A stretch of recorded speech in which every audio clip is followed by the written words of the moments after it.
Henri Chaffiot. Bonjour. Bonjour, bienvenue au Global Invest Forum. Vous êtes directeur général de la CARMF, la Caisse autonome de retraite des médecins en France. La réforme Macron a été annoncée.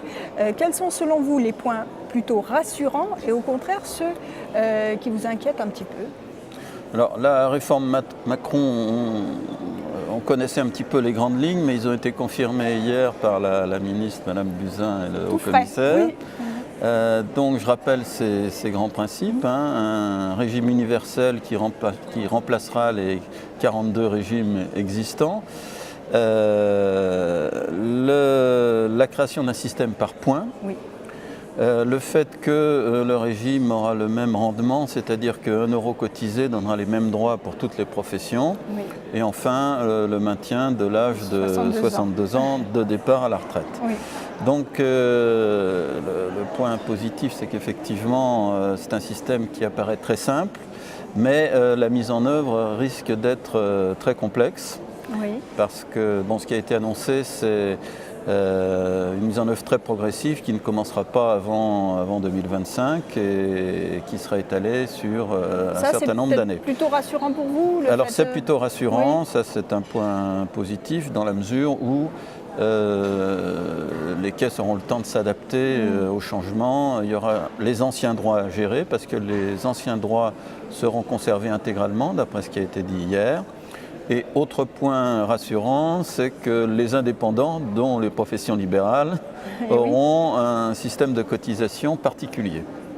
Mais toujours avec le même rendement, c'est-à-dire le grand principe, 1 euro cotisé donne les mêmes droits. Les mêmes droits.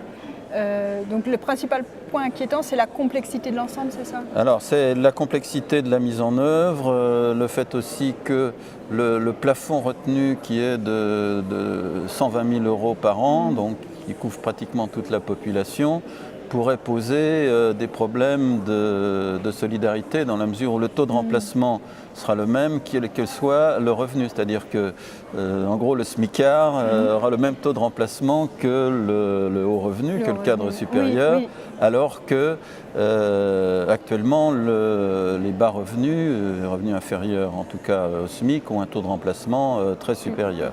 Donc comment régler cette difficulté l'avenir nous dira comment le gouvernement entend gérer ça. Voilà. Alors, il n'y a pas que la réforme Macron, il y a la loi Pacte aussi.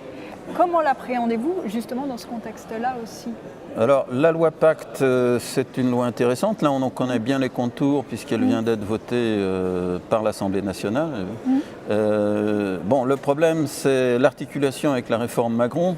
Je dirais qu'on a peut-être mis la charrue avant les bœufs, dans la mesure où il aurait mieux valu avoir un schéma précis de la réforme Macron pour effectivement prévoir des régimes supplémentaires de la loi Pacte. Alors je rappelle que la loi Pacte a prévu la création d'un plan d'épargne de retraite, un nouveau produit, et surtout l'harmonisation avec tous les produits existants, les PERCO, PERP, donc à la fois en termes en particulier de sortie, puisque maintenant la sortie sera au choix en rente ou en capital pour tous les régimes facultatifs, alors qu'elle reste en rente obligatoire pour les articles 39 ou les articles 83.